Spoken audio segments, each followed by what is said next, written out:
Hi everyone! Welcome po sa ating step-by-step training para sa pag-login sa ating employee portal. So ang bawat co-op may kanya-kanyang employee portal po yan. So sa ating harapan makikita po natin ang bawat QR code ng ating co-op. Let's say kung ikaw ay employed ni Elixir, yung unang QR code, yung pangalawang QR code naman if ikaw ay employed ni First Core, at ang pangatlong QR code if ikaw ay employed ni TopSpot mismo. So ngayon, para makapag-login ka, need nyo pong i-scan yung QR code, and then pag na-scan nyo na po yan, automatic po pupunta kayo sa website or portal ng inyong co-op. Okay? So let's say for example dito, ito yung QR code. Binato ko na yung QR code ng Elixir. Ito yung makikita natin.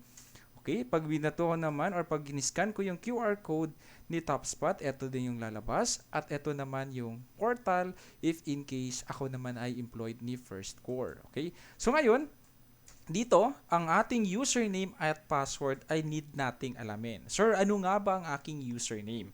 So again po, pag ikaw ay employed na ng co-op, bibigyan ka ng employee ID number. So ngayon, since ikaw ay employed na, mayroong ibibigay sa yung employee ID number or kung ano yung ID number na nakalagay sa ID mo mismo, yun po yung magiging username po natin. Okay? Halimbawa, sa part ko po, ang employee ID number ko is DUM001.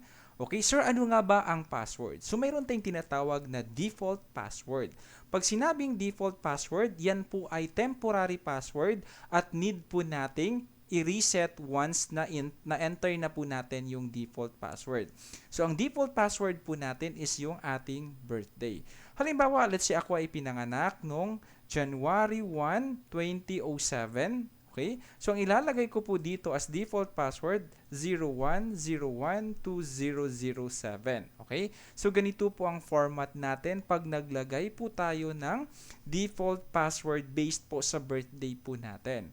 Okay, so again, 0101, ibig sabihin January 1, 2007, yun po yung birthday ko at yun yung default password ko. Now, pag after that, pindutin ko lang po yung login. Okay, pag pinindot ko po yung login, i-required po ako na maglagay ng new password. So, ilagay ko po dito yung new password ko.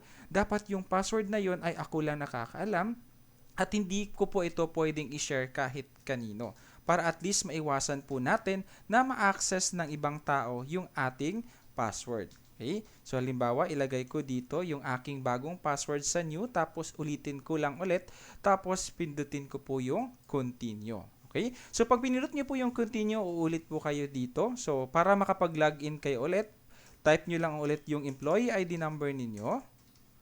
Okay? At syempre, yung bagong password na sinet nyo na po, hindi na po yung default password.